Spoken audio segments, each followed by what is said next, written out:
Well, this is definitely not the game I was expecting. I guess after 5 games, the series has the right to change up a bit. But SD Gundam Gachapon Senshi 5 throws out everything. There's not even any Gachapon in the game.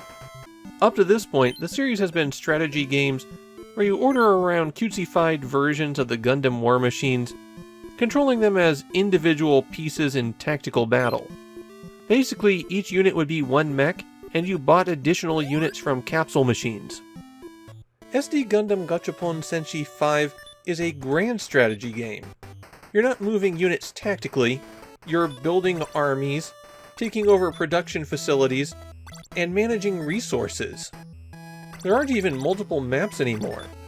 Now there's one map of the Earth and the space around it, and the scenarios only vary starting positions. They also all have the same goal: to control every location in the game. On your turn, you have to select a location, and then you have a series of commands that you can do. The first option is Command, and it's used when you've selected a region that you control or a region where there's one of your units. Then you have to decide if you're giving an order to that location or to an army there. You may have 4 armies. They're numbered 1 through 4, and that number remains consistent through the game.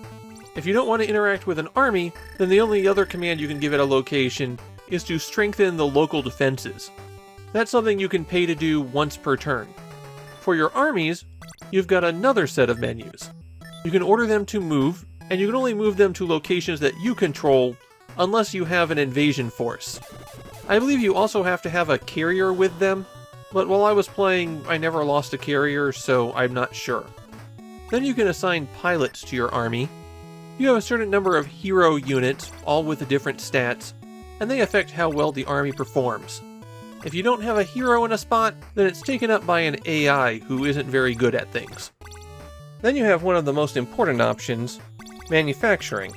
Here's where you go to buy units for your army, assuming you're in friendly territory with no hostiles around. There are 4 types of units that make up your army: carriers, battleships, hero mechs, and foot soldiers. What you have to do is first select which of those 4 you're going to build, then select which unit, then specify a quantity. Once you've done that for everything you want to build that turn, you go to the construction option at the top, and your little bars fill up in your army stats.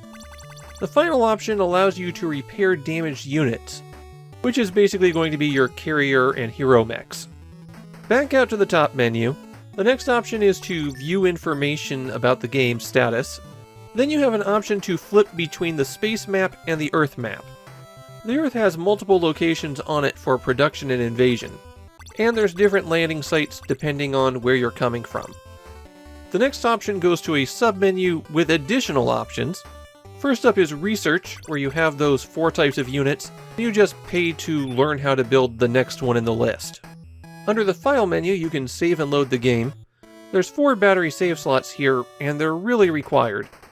Based on what happened when I played, I'm going to say that a scenario takes about 3 or 4 hours to complete.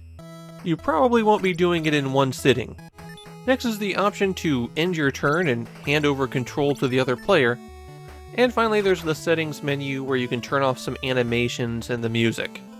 Apparently in Japan, this one got a bit of a negative reputation on release, mainly due to how it changed everything about the SD Gundam Gachapon Senshi series. Later on, it seems to have found some fans among Famicom players. It's considered to be an antecedent to some of the popular Gundam strategy games. I'm not really sure what to make of this one. As far as grand strategy games go, it seems okay, but it plays pretty slowly, so I couldn't make a whole lot of progress. There are a lot of spinning plates that you have to deal with. You have to keep your armies built up, manage the defenses, handle research, and the map seems designed to funnel you down to Earth. It's a long, hard march around the outside of the system.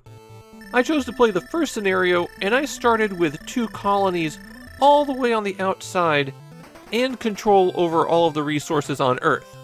So I had plenty of money coming in, but my military was distant from the conquering forces. And so that put time pressure on me to get them down to Earth before all of my income got eaten up and handed over to them. It's possible that there's some overwhelming strategy that I just didn't stumble onto, though I didn't find any Japanese players who are saying, just rush for this research build and then only make it, or something like that. It feels like a fairly rich strategy game, forcing you to juggle multiple resources and tasks. But it plays so slowly, and the interface was so clumsy, that I still feel like I'm overlooking something. Maybe take this as a hesitant recommendation? There's some interesting things in this strategy game, even if it's nothing like the previous SD Gundam Gachapon Senshi games.